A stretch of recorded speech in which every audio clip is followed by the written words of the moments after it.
Fl-isfond tal-ġrajiet importanti mnaqxa bitri tad-deb fl-istorja ta' Malta, fosthom il-jum tal-Vitorja, il-President tar-Repubblika ta' Malta Miriam Spiteri de Bono selmet lil pajjiżna billi akkumpanjata mid-daq tal-fanfarra mill-Forzi Armati ta' Malta, poġġiet il-kruna tal-fjuri f'riġlejn il-mafkar tal-assedju kbir fil-Belt Valletta. Din il-ġurnata tfakkar ir-reżiljenza u l-kuraġġ tal-Maltin ta' qabilna li batew id-batija u li saħansitra saqfu wiċċhom madmija is-sofferenzi u l-imwiet. Bħal kull sena il-festa tal-Bambina tkun iċċelebrata bil-kbir fl-Isla, il-Melliħa, in-Naxxar u x-Xahar Għawdex. Il-Kumitat Festi Nazzjonali immexxija miċ-Chairman George Zara qiegħed kuruna tal-fjuri fuq il-qabar tal-vittmi tat-Tieni Gwerra Dinjija fiċ-ċimiterju ta' Santa Marija Addolorata u wara tqiegħdet ukoll kuruna mal-Istatwa ta' Malta rebbieħa fl-Isla u fuq ir-riġlejn il-monument tal-assedju f'Misraħ ir-Rebħa fil-Birgu. Sa dan it-tant wara ċ-ċerimonja fil-Belt Valletta il-President ta' Malta Miriam Spiteri de Bono attendiet għal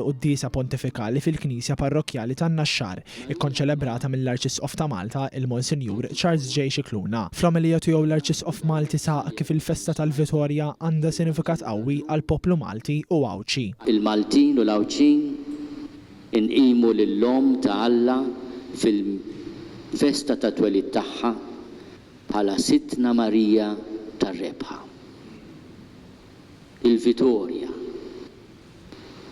Il-Vitorja għaliex għal 3 darbiet fl-istorja tagħna ħassejna f'dan il-jum l-interċessjoni qawwija tagħha.